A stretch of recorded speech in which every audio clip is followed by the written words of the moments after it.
अस्सलाम वालेकुम। तैमूर साहब, कार्ल पॉपर वैसे तो उसने हीगल के ऊपर और जो कार्ल मार्क्स का फ़लसफ़ा है उसको तनकीद उसने की है। लेकिन वो लेफ़्ट की पार्टीज़ के ऊपर भी तनकीद करता रहता है और उसने किताब लिखी the open society and it's enemies. तो उसमें वो कहता है जी देखें जी, जो जितनी लेफ़्ट की पार्टीज़ हैं, ख़ास तौर पे जो मार्क्सिस्ट पार्टी हैं, ये जब भी सरमायादाराना जमहूरियत को मसले मसाइल हों तो ये अपने जो जमहूरियत को कमज़ोर करने के लिए साजिशें करते हैं। और असल में जो है वो ये इनके अंदर ख़ुद कोई जमहूरियत नहीं है और ये ख़ुद जो है वो एक डिक्टेटरशिप चाहते हैं। और इन्होंने कभी भी जो है वो, अगर सरमायादार जमहूरियत के ऊपर बुरा वक़्त आया है तो इन्होंने कभी भी कोई इनकी हेल्प नहीं की, क्योंकि बुनियादी तौर पे ये इनका ख़ुद ऐसा एटीट्यूड है। ये फ़ाशिस्ट हैं और ये अमन की बातें करते हैं, लेकिन असल में ये जो है वो लड़ाई चाहते हैं और इस ज़रिए से ये इनकलाब लाना चाहते हैं वगैरह। तो मैंने आपको एक इनकी जो इन्होंने लिखा है the open society and it's enemies, ये जो इसकी एक टेक्स्ट एक पैराग्राफ भेजा है, ज़रा इसके ऊपर आपके क्या ख्यालात हैं? ये तनकीद दुरुस्त है या गलत है? Thank you for that quotation. मैं इसका जवाब देना चाहूँगा। जो कार्ल पॉपर की कोटेशन है काशिफ, वो ये है कि पहली बात तो ये है कि कार्ल पॉपर ये बात दुरुस्त नहीं कह रहा कि जो कम्युनिस्ट पार्टीज़ या मार्क्सिस्ट जो हैं, जब बुर्जुआ डेमोक्रेसी वायलेट होती हैं तो महज उस पर तनकीद करते हैं। ऐसा नहीं है, बल्कि हमने देखा है कि जब भी बुर्जुआ डेमोक्रेसी वायलेट होती है, जो मार्क्सिस्ट हाथ पे हाथ रख के नहीं बैठते, बल्कि उन राइट्स और उन लॉज के हवाले से या उन पॉलिसीज़ के हवाले से उनको एडवोकेट करते हैं, उनको डिफेंड करते हैं, उन पर कैंपेन करते हैं। इसकी मैं चंद एग्जांपल्स आपके सामने रखता हूँ कि जो डिस्क्रिमिनेटरी लॉज थे अफ्रीकन अमेरिकन के ख़िलाफ़, ब्लैक्स के ख़िलाफ़, उसके ख़िलाफ़ मार्क्सिस्ट ने ACLU ज्वाइन करके, अमेरिकन सिविल लिबर्टीज़ यूनियन के अंदर भरे पड़े थे सारे कम्युनिस्ट और मार्क्सिस्ट, उसको ज्वाइन करके उसको रिवर्स किया। इनफैक्ट कम्युनिस्ट पार्टी USA शायद पहली ऑर्गेनाइजेशन थी कि जिसने उसके ख़िलाफ़ रेसिज्म के ख़िलाफ़ ऑर्गेनाइज तरीके से काम करना शुरू किया, अगरचे ब्लैक्स तो उससे पहले कर ही रहे थे। उसके पाकिस्तान से में भी हम एग्जांपल्स दे सकते हैं कि हर मिलिट्री डिक्टेटरशिप जो पाकिस्तान में आई है उसको कम्युनिस्टों ने अपोज किया। अयूब खान की मिलिट्री डिक्टेटरशिप, या खान, ज़ियाउल हक, मुशर्रफ, हमेशा हम मिलिट्री डिक्टेटरशिप के ख़िलाफ़ खड़े रहे। और पाकिस्तान में तो ख़ास तौर पे कहा जा सकता है कि औरतों के हकूक़ हों, भट्टा मज़दूरों के हकूक़ हों, माइनॉरिटी राइट्स हों, तो बाएं बाजू के लोग हमेशा इन चीज़ों पर जो है वो खड़े होते हैं। वो सिर्फ ये नहीं कहते कि हाय देखो हुक्मरान तबके ने कितनी ज़्यादती की और फिर उस पर कुछ करे ना। आप देख लें, वकीलों की तहरीक के अंदर हमने हिस्सा लिया, MRD के अंदर हमने हिस्सा लिया, NTU मूवमेंट के अंदर हमने हिस्सा लिया। जितनी तहरीकें रही हैं पाकिस्तान की तारीख़ में, अब ये सोशलिस्ट तहरीकें नहीं थीं, ये बुर्जुआ जमहूरियत के लिए तहरीकें थीं, मगर इन तमाम तहरीकों में लेफ़्ट के लोग जो हैं वो जेलों में भी गए, उन्होंने मारे भी खाई, उन्होंने उनके ख़िलाफ़ पर्चे भी कटे, उनकी ज़िंदगी भी कई लोगों की तबाह बर्बाद हुई, उनका कारोबार तबाह बर्बाद हुआ, मगर बहुत मेहनत की। इससे कोई डिनाई तो नहीं कर सकता। हसन नासिर, नज़ीर अब्बासी, मेजर इसाक, सिब्ते हसन, फैज़ अहमद फ़राज़, हबीब जालिब, कितने लोग हैं जिन्होंने रियासत से टकराए, और जिन इशूज़ पे वो टकराए वो इशूज़ वो बुर्जुआ डेमोक्रेटिक इशूज़ ही थे ना। मिसाल के तौर पे फ़ातिमा जिन्ना का इलेक्शन, क्यों हबीब जालिब ने फ़ातिमा जिन्ना को क्यों सपोर्ट किया? फ़ातिमा जिन्ना कोई कम्युनिस्ट या सोशलिस्ट तो नहीं थी, सिर्फ इस वजह से कि भाई अयूब खान की फ़ौजी आमरीत को जो है तोड़ा जाए और कम से कम जमहूरी इक़्तिदार को जो है वो कबूल किया जाए।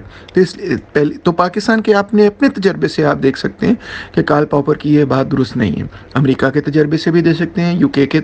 अगर नाज़िज़म की हमने बात करनी, फैशिज़म की बात करनी है, तो सबसे पहली पार्टी जो कि फ़ैशिज़म के ख़िलाफ़ जिसने जद्दोजहद की, लड़ाई की, वो बैन हुई, उसके लोगों को मारा पीटा, उस पर एक्यूज़ेशन लगाएगी, वो तो KPD थी। KPD यानी communist party of Deutschland, communist party of Germany. और आपको पता है कि वो हिटलर ने बैन की थी और आज तक KPD जो है वो बैंड रही है, एक बैंड पॉलिटिकल पार्टी, क्योंकि उसने फ़ैशिज़म के ख़िलाफ़ जद्दोजहद की। फिर अंडरग्राउंड पूरा उन्होंने अपने आप को ऑर्गेनाइज़ किया। जब हिटलर ने KPD पे इल्ज़ाम लगाया कि इन्होंने जो है ना हमारा पार्लियामेंट जलाने की कोशिश की है, हालांकि वो इल्ज़ाम बाद में साबित हुआ कि वो झूठा इल्ज़ाम था, और इस बुनियाद पे उसने पूरी KPD को बैन कर दिया। KPD अंडरग्राउंड ऑर्गेनाइजेशन बन गई और उन्होंने हिटलर के ख़िलाफ़ बड़ी सीरियस जद्दोजहद की, जिसके लिए उनके कई लोग शहीद हुए, मारे गए वगैरह वगैरह। इसी तरह फ्रेंच कम्युनिस्ट पार्टी सिर्फ ये तो नहीं कह रही थी कि हाँ हाय देखो फ्रांस के फ़ैशिज़म कितना बुरा है, 70,000 उनका शहीद था फ़ैशिज़म के ख़िलाफ़। उन्होंने खुद हथियार पकड़ पकड़ के लड़ाई की थी, सिर्फ फ्रेंच आर्मी पे रिलाई नहीं की थी कि ये लड़ेंगे, उन्होंने खुद हथियार पकड़े, अपनी पूरी पार्टी को आर्म एंड इक्विप किया और फैशिज्म के खिलाफ उन्होंने लड़ाई लड़ी। तो मेरा ख्याल है कि ये तनकीद बिल्कुल गलत है। और कोई कोई और मैं एग्जांपल्स दे सकता हूँ। चिले की एग्जांपल, पिनोशे के खिलाफ जो लड़ाई रही, साउथ कोरिया के अंदर जो डिक्टेटरशिप, ताइवान के खिलाफ डिक्टेटरशिप में लड़ाई रही, इंडोनेशिया में डिक्टेटरशिप के खिलाफ रही, इंडिया के अंदर जो इमरजेंसी कांग्रेस ने इम्पोज की उसके खिलाफ लड़ाई रही, वगैरह वगैरह। मैं क्या बताऊँ, अभी भी वो लड़ाइयाँ जारी हैं। जिस तरह हिंदुत्व एक्सट्रीमिज्म जो इंडिया के अंदर है, उससे उसकी फ्रंट लाइन पे हमेशा कम्युनिस्ट पार्टीज़ होती हैं, और कश्मीर के अंदर जो हो रहा है उसकी फ्रंट लाइन पे हमेशा कम्युनिस्ट पार्टीज़ होती हैं। इस वक्त मोदी के खिलाफ कौन है? लेफ्ट के लोग ही है ना इंडिया के अंदर। या यहाँ पे तालिबान या मजहबी इंतहा पसंद लोगों पे सबसे ज़्यादा कौन तनकीद करता है? बाएं बाजू के लोग तनकीद करते हैं। इसी वजह से हमें लोग ये कहते हैं कि ये तो दहरिए हैं, ये फलाने निकाने। हालांकि हम दहरिए ना भी हों तो कम से कम हम उनकी उस सियासत पे तनकीद तो ज़रूर लाजमी करते हैं जो कि यहाँ की दाएं बाजू की पार्टियाँ फॉलो करती हैं, मजहबी पार्टी, जमात इस्लामी, JUI वगैरह वगैरह। जब उन पर हम तनकीद करते हैं, इसी वजह से हम पे ये इल्ज़ाम लगता है। मगर तनकीद करने की जो बुनियाद है वो यही है कि हम जमहूरी हकूक़ बहाल करना चाहते हैं। मिसाल तौर पे औरतों के हकूक़ के हवाले से हम यहाँ बाएं बाजू ने कितनी जदोजहद की है। तो बहरहाल मैं तो थोड़ा सा आपको टेस्ट दिया है। किसी भी मुल्क में चले जाएँ तो तारीख भरी पड़ी। एक और एग्जाम्पल आपको देता हूँ। साउथ अफ्रीका के अंदर अपार्थाइड के ख़िलाफ़ किसने जदोजहद की? ANC को ऑर्गेनाइज़ करने वाली पार्टी साउथ अफ्रीका की कम्युनिस्ट पार्टी थी। अब वो जब अपार्थाइड के ख़िलाफ़ लड़े थे तो सिर्फ वो कोई ये तो नहीं सोच रहे थे कि सोशलिज्म करना है, नहीं। पहले उन्होंने अपार्थाइड को तोड़ा कि भाई हम जो बुर्जुआ जमहूरी तकाजे हैं वो पूरे करें। यही वजह है फ्रेंकली कि एक तरफ कार्ल पॉपर जैसे लोग ये कह रहे हैं कि जी आप तो जमहूरियत के लिए कभी लड़ते नहीं, दूसरी तरफ ट्रॉट्स्काइट खड़े हैं जो जब हम जमहूरी हकूक़ के लिए लड़ते हैं तो वो कहते हैं आप तो टू स्टेज थ्योरी कि आप तो बुर्जुआ चीज़ों के लिए लड़ रहे हैं, आपको तो इनके लिए लड़ना नहीं चाहिए। मतलब दोनों तरफ से ना इन्होंने हमें घेरा हुआ एक तरह से कि अगर हम उन चीज़ों के लिए ना लड़ें, ख़वातीन के हकूक़ के लिए ना लड़ें, पार्लियामेंट्री सुप्रेमेसी के लिए ना लड़ें, डिक्टेटरशिप के खिलाफ ना लड़ें, तो हम पे इल्ज़ाम लगता है कि जी आप तो जमहूरियत की परवाह नहीं करते। और अगर हम लड़े तो हमें पे इल्ज़ाम लगता है कि आप तो जो है सिर्फ बुर्जुआ जमहूरियत की परवाह करते हैं, सोशलिज्म की परवाह नहीं करते। तो ये नहीं, damned if I do damned if I don't वाला मसला हमारे लिए बना दिया गया है। अच्छा, अब आप आगे देखें कि कार्ल पॉपर की वैसे भी मैं तो समझता हूँ कि उसकी थ्योरेटिकल अंडरस्टैंडिंग बहुत वीक है, मगर इस कॉन्टेक्स्ट में तो मेरा ख्याल है कि बहुत सारी एविडेंस, हर मुल्क से एविडेंस दी जा सकती है कि कम्युनिस्टों ने जो है बुर्जुआ डेमोक्रेटिक राइट्स के लिए बड़ी जदोजहद की है और कुर्बानियाँ भी दी हैं। इस नुक्ता नज़र से नहीं कि हमने बुर्जुआ डेमोक्रेटिक राइट्स तक ही महदूद रहना है, जिस तरह ट्रॉट्स्काइट हम पे इल्ज़ाम लगाते हैं कि आप तो इससे आगे जाना ही नहीं चाहते, मगर इस मकसद के लिए कि ताकि वो स्पेस खुले, ताकि हम उससे आगे जा सकें और मुमकिन बन सके। और फिर ये कि बुर्जुआ डेमोक्रेटिक राइट्स के लिए जब हम लड़ रहे हैं तो बहुत सारे और लोग भी जो हैं वो हमारे साथ शामिल हो सकते हैं और होते भी हैं, जो कि कम्युनिस्ट नहीं हैं, जो सोशलिस्ट नहीं हैं, मगर किसी जमहूरी हकूक़ के लिए, ख़वातीन के हकूक़ के लिए, माइनॉरिटी राइट्स के लिए, सनफ़ी बराबरी के लिए, मुख्तलिफ़ ज़बानों की सकाफ़त की बराबरी के लिए, बॉन्डेड लेबर की एलिमिनेशन के लिए और बहुत सारे इश्यूज़ पे वो सेक्युलरिज़म के लिए हमारे साथ वो जुड़ जाते हैं।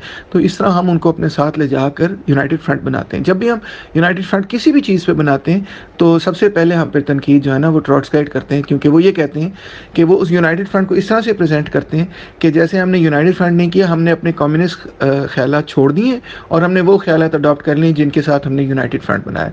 हालांकि ऐसे होता नहीं है, होता यही है कि उनके ऑब्जेक्टिव्स और होते हैं, हमारे ऑब्जेक्टिव्स और होते हैं, मगर कहीं ना कहीं हमारे ऑब्जेक्टिव्स में कोई ना कोई ओवरलैप भी तो होता है ना। हम भी औरतों की निजात चाहते हैं, लिबरल्स भी चाहते हैं, तो हम कहते हैं चले जी ठीक है, फलाने मसले पे हम इकट्ठे थोड़ा सा काम कर लेते हैं, क्योंकि हम भी कमज़ोर हैं, आप भी कमज़ोर हैं, तो हम मिलकर काम कर लेते हैं। जैसे ही हम थोड़ा सा मिलकर काम करते हैं तो हम पे ये जो है ना अल्ट्रा लेफ्टिस्ट किस्म के जो ग्रुप्स हैं ना वो तनकीद करना शुरू कर देते हैं कि ओ तुम तो उससे मिले, तुम तो इससे मिले, तुमने तो इस प्लेटफॉर्म पे गए, तुम उस प्लेटफॉर्म पे गए। हालांकि सियासत इस तरह इसके बगैर की नहीं जा सकती ना, क्योंकि आप हर लड़ाई खुद तो नहीं लड़ सकते, मुमकिन ही नहीं है, आपके पास इतनी कुव्वत भी नहीं है और ज़रूरत भी नहीं है कि आपको हर लड़ाई आप खुद ही लड़ें, क्योंकि समाज के अंदर खुद ब खुद वो कुव्वतें भी पैदा होती हैं जो कि उन चीज़ों को गलत समझती हैं, उनके खिलाफ लड़ना चाहती हैं।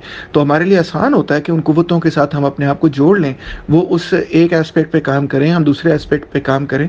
इस तरह काम बढ़ जाता है, आसान भी हो जाता है और जल्दी भी हो जाता है। तो ये है बहरहाल मेरी सबमिशन कि मैं समझता हूँ कार्ल पॉपर का नुक्ता नज़र जो है वो दुरुस्त नहीं है। बहुत शुक्रिया।